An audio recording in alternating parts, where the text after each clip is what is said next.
ನಮಸ್ಕಾರ. ಇನ್ಫೋಸ್ಟ್ರೀಮ್ ಯೂಟ್ಯೂಬ್ ಚಾನಲ್ಗೆ ಮತ್ತೊಮ್ಮೆ ಸ್ವಾಗತ. ಈ ವಿಡಿಯೋದಲ್ಲಿ ನಾವು ಫೈಂಡ್ ಎಸ್ ಅಲ್ಗಾರಿದಮ್ ಪ್ರಾಬ್ಲಮ್ ಅನ್ನ ಯಾವ ರೀತಿ ಸಾಲ್ವ್ ಮಾಡೋದು ಅಂತ ನೋಡ್ತಾ ಹೋಗೋಣ. ಸೊ ಇದು ಕೂಡ ನಾನೇನ್ ಪ್ರಾಬ್ಲಮ್ ಅನ್ನ ತಗೊಂಡಿದ್ದೀನಿ ಅದು 2025 ಕ್ವಶನ್ ಪೇಪರ್ ಅಲ್ಲಿ ಬಂದಿರುವಂತದ್ದು. ಸೊ VTU ಕ್ವಶನ್ ಪೇಪರ್ ಅಲ್ಲಿ ಬಂದಿರುವಂತ ಪ್ರಾಬ್ಲಮ್ ಅನ್ನೇ ತಗೊಂಡಿನಿ. 10 ಮಾರ್ಕ್ಸ್ ಗೆ ಬಂದಿದೆ. ವೆರಿ ಈಸಿ ಪ್ರಾಬ್ಲಮ್ ಇದು.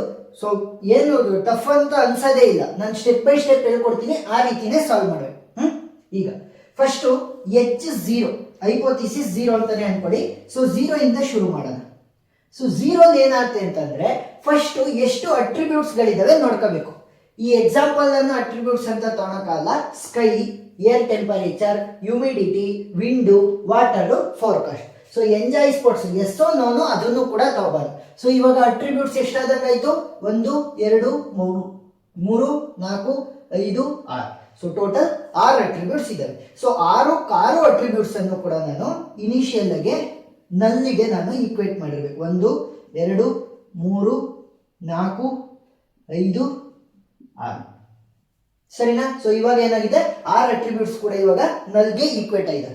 ಸೊ ನೆಕ್ಸ್ಟ್ ಏನ್ ಮಾಡ್ತೀನಿ ಅಂತಂದ್ರೆ x1 ಅನ್ನ ತಗೊಂತೀನಿ. ಮೊದಲನೇದು ಫುಲ್ ಏನೇನ್ ಕಾಂಬಿನೇಷನ್ಸ್ ಇದೆ ಎಲ್ಲ ಅಟ್ರಿಬ್ಯೂಟ್ಸ್ಗೆ ಅದನ್ನ ತಗೊಂತೀನಿ. x1 will be equal to, so first ಮೊದಲನೇದೇನಿದೆ sunny, next warm, next normal, next strong. First row ಅಲ್ಲಿ ಏನೇನಿದೆ ಅದನ್ನು ಅಷ್ಟು ಬರೀರಿ. Warm, same. ಸೊ ಈಗ ಏನ್ ಮಾಡ್ತೀನಿ, ನಾನು ಈಕ್ವೇಟ್ ಮಾಡ್ತಾ ಹೋಗ್ತೀನಿ ಒಂದೊಂದನ್ನೇ. ಸೊ ಮೊದಲನೇ ನಲ್ಲನ್ನ ಇಲ್ಲಿಗೆ, ಎರಡನೇದು ಇಲ್ಲಿಗೆ, ಮೂರನೇದು, ನಾಲ್ಕನೇದು, ಐದನೇದು, ಆರನೇದು. ಸೊ ನಾನಿಲ್ಲಿ ಒಂದು ಸ್ವಲ್ಪ ಜಾಗ ಕನ್ಸ್ಟ್ರೈಂಟ್ ಇರೋದ್ರಿಂದ ನೀಟಾಗಿ ಬರೆಯೋಕ್ಕಾಗ್ತಾ ಇಲ್ಲ. ಸೊ ನೀವು ನೀಟಾಗಿ ಸ್ಕೇಲ್ ಅಲ್ಲಿ ಹಾಕ್ರಿ ಲೈನ್ ಅನ್ನ. ಸೊ ಇವಾಗ ಏನಾಗಿದೆ, ನಲ್ಲಿರೋದು ಅಪ್ಡೇಟ್ ಆಗಿದೆ ವ್ಯಾಲ್ಯೂಗಳಾಗಿ. ಇಲ್ಲಿ ಕಂಪ್ಯಾರಿಸನ್ ಮಾಡಕ್ ಆಗಲ್ಲ. ಮೊದಲನೇ ಇಟಿರೇಷನ್ ಅಲ್ಲಿ ಕಂಪ್ಯಾರಿಸನ್ ಮಾಡಕ್ ಆಗಲ್ಲ. ಯಾಕಂತಂದ್ರೆ ನಲ್ಲಿರೋದು ಅಪ್ಡೇಟ್ ಆಗ್ತಾ ಇದೆ ವ್ಯಾಲ್ಯೂಗಳಾಗಿ. So this is iteration number 1. So ಇವಾಗ ಏನ್ ಮಾಡ್ತೀವಿ, ಇದೇ ವ್ಯಾಲ್ಯೂಗಳನ್ನ ನಾವು ಅಪ್ಡೇಟ್ ಮಾಡ್ತಾ ಹೋಗ್ತೀವಿ. ಸೊ ಇವಾಗ H0 ಇಂದ H1 ಗೆ ಅಪ್ಡೇಟ್ ಆಗುತ್ತೆ. H1 will be equal to sunny, next warm, next normal, next strong, next warm, next same. ಸರಿನಾ? ಇವಾಗ H1 ವ್ಯಾಲ್ಯೂ ಗೊತ್ತಾಯ್ತು. ನೆಕ್ಸ್ಟ್ ಇಟಿರೇಷನ್ ಗೆ ಹೋಗೋಣ. ಅಲ್ಲಿ x1 ಬದಲು, ಸೊ ನೆಕ್ಸ್ಟ್ ಇಟಿರೇಷನ್ ಗೆ ಹೋಗೋಣ. ಅವಾಗ ಎರಡನೇ ರೋ ಅನ್ನ ಯೂಸ್ ಮಾಡ್ಕೋಬೇಕು. ಸರಿನಾ?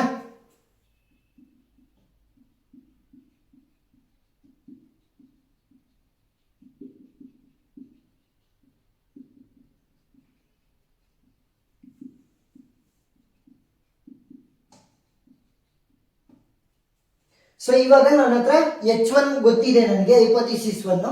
ಈಗ ಎರಡನೇದನ್ನ ಯೂಸ್ ಮಾಡ್ತೀನಿ. x2 ಅಂತ ಕರಿತೀನಿ. ಒಂದ್ ಸ್ವಲ್ಪ ಈ ಕಡೆ ಬರ್ಕೊಳ್ರಿ, x2 ಅಂತ. ಸೊ x2 ಅಲ್ಲಿ ಏನೇನಿದೆ ಅದನ್ನ ಎಲ್ಲದನ್ನು ಕೂಡ ಬರೀರಿ. ಪ್ರತಿಯೊಂದು ಅಟ್ರಿಬ್ಯೂಟ್ಸ್ಗೂ ಕೂಡ ಸನ್ನಿ, ವಾರ್ಮ್, ಹೈ, ಇದ್ರ ಕೆಳಗಡೆ ಬರಿಬೇಕು ಅಂತ ಇಲ್ಲ. ಏನಾದ್ರೂ ಒಂಚೂರು ಮಿಸ್ ಮ್ಯಾಚ್ ಆದ್ರೂ ನಡೆಯುತ್ತೆ, ಏನಲ್ಲ. Strong, next warm, next same. So ಇವಾಗ ಮ್ಯಾಚ್ ಆಗ್ತಾ ಇದೆಯಾ ಇಲ್ವಾ ಅಂತ ನೋಡ್ಬೇಕು. ಸನ್ನಿ ಮತ್ತೆ ಸನ್ನಿ ಮ್ಯಾಚ್ ಆಗ್ತಾ ಇದೆಯಾ? ಎಸ್. ಸೊ ಇವಾಗ ಏನ್ ಮಾಡ್ತೀನಿ, ಇಟಿರೇಷನ್ ನಂಬರ್ 2 ಇದು. ಇವಾಗ H2 ಅನ್ನ ನಾನು ಅಪ್ಡೇಟ್ ಮಾಡ್ತೀನಿ. ಸೊ H2 ಯಾವ ರೀತಿ ಅಪ್ಡೇಟ್ ಮಾಡೋದು, ಸನ್ನಿ ಮತ್ತೆ ಸನ್ನಿ ಮ್ಯಾಚ್ ಆಗಿದೆಯಾ? ಸೊ ಸನ್ನಿ ಅಂತಾನೆ ಬರಿಬೇಕು.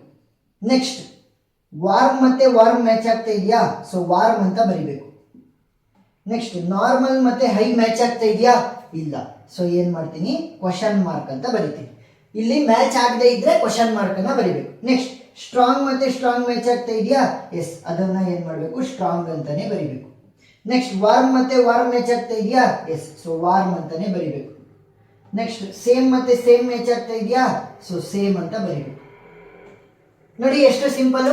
ಸೊ ಇವಾಗ ನೆಕ್ಸ್ಟ್ ಸ್ಟೆಪ್ ಅಲ್ಲಿ ಏನ್ ಮಾಡ್ತೀವಿ, H2 ಅನ್ನ ಇಲ್ಲಿ ಬರ್ಕಂತೀವಿ. ಇಲ್ಲಿ ಮೂರನೇದನ್ನ ಯೂಸ್ ಮಾಡ್ತಾ ಹೋಗ್ತೀವಿ. ಸೊ ಮ್ಯಾಚ್ ಇದೆಯಾ ಇಲ್ವಾ ಅಂತ ಚೆಕ್ ಮಾಡ್ತಾ ಹೋಗೋದು. ಸೊ ಈಗ H2 ಅನ್ನ ಬರ್ಕೊಂಡಿದ್ದೀನಿ. ನೆಕ್ಸ್ಟ್ x3 ಅನ್ನ ಇಲ್ಲಿ ಬರ್ಕೋಬೇಕು. ಬಟ್ x3 ನ ನಾನು ಬರ್ಕೊಳಲ್ಲ. ಯಾಕೆ ನೋಡಿ, ಎಂಜಾಯ್ ಸ್ಪೋರ್ಟ್ಸ್ ಎಸ್ ಇದ್ರೆ ಮಾತ್ರ, ಅಂದ್ರೆ ಪಾಸಿಟಿವ್ ಇದ್ರೆ ಮಾತ್ರ ನಾವು ಅದನ್ನ ತೋರಿಸ್ತಾ ಹೋಗ್ಬೇಕು ಹೈಪೋಥಿಸಿಸ್ ಅನ್ನ. ಇಲ್ಲ ಅಂತಂದ್ರೆ ತೋರಿಸ್ಬೋದು. ಸೊ ಇಲ್ಲಿ ನೋ ಇರೋದ್ರಿಂದ ಏನಾಗುತ್ತೆ, H3 will be equal to H2 ಸರಿನಾ. H3 ಏನಾಗುತ್ತೆ ನೆಕ್ಸ್ಟ್ ಸ್ಟೆಪ್ ಅಲ್ಲಿ ಬರಬೇಕಾಗಿರುವಂತ H3 will be equal to H2. So H2 ವ್ಯಾಲ್ಯೂನೇ H3 ಆಗಿರುತ್ತೆ. ಸೊ ಇಲ್ಲಿ ನೋ ಆಗಿದ್ರಿಂದ ನಾವೇನ್ ಮಾಡಿದ್ವಿ, 3 ಅನ್ನ ತಗೊಂಡ್ಲಿಲ್ಲ, X3 ಅನ್ನ ತಗೊಂಡ್ಲಿಲ್ಲ, ಏನ್ ಮಾಡಿದ್ವಿ H2 is equal to H3 ಅಂತ ಬರೆದ್ವಿ. ನೆಕ್ಸ್ಟ್ X4 ಅನ್ನ ತಗೊಳ್ಳೋಣ. So X4 this is iteration number 4. Iteration 3 ಅಲ್ಲಿ ಏನ್ ಮಾಡಿದ್ವಿ, just H2 equal to H3 ಅಂತ ಬರ್ಕೊಂಡ್ವಿ ಅಷ್ಟೇ. ಯಾಕಂತಂದ್ರೆ ನೋ ಅಂತ ಇದ್ದಿದ್ರಿಂದ ಅದನ್ನ ನಾವು ಸಾಲ್ವ್ ಮಾಡೋದಿಲ್ಲ. X4 ಅಲ್ಲಿ ಏನೇನಿದೆ ವ್ಯಾಲ್ಯೂಸ್ ಎಲ್ಲದನ್ನು ಕೂಡ ಬರೀರಿ. ಸನ್ನಿ, ವಾರ್ಮ್, ಹೈ, ಸ್ಟ್ರಾಂಗ್, ಕೋಲ್ಡ್ ಮತ್ತೆ ಚೇಂಜ್ ಸರಿನಾ. ಇವಾಗ ಮ್ಯಾಚ್ ಆದ್ರೆ ಅದನ್ನೇ ಬರೀತೀವಿ, ಮ್ಯಾಚ್ ಆಗ್ಲಿಲ್ಲ ಅಂತಂದ್ರೆ ಕ್ವಶನ್ ಮಾರ್ಕ್ ಇಡ್ತೀವಿ ಅಷ್ಟೇ, simple.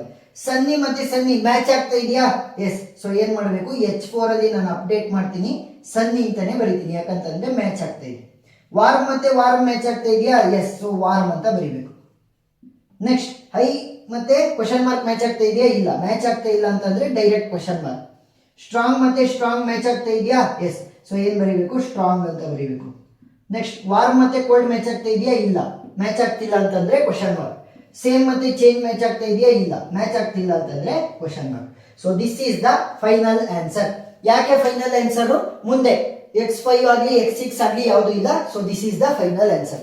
Sunny, warm, question mark, strong, question mark, question mark. So this is the final answer. ಇಷ್ಟು ಬರೆದ್ರೆ ನಿಮಗೆ ಫುಲ್ ಆನ್ ಫುಲ್ ಮಾರ್ಕ್ಸ್ ಸಿಗ್ತಾ ಹೋಗುತ್ತೆ. ಏನಾದ್ರೂ ಡೌಟ್ ಇತ್ತು ಅಂತಂದ್ರೆ ಕಮೆಂಟ್ ಸೆಕ್ಷನ್ ಅಲ್ಲಿ ತಿಳಿಸಿ, ನಾನು ಕ್ಲಾರಿಫೈ ಮಾಡ್ತೀನಿ.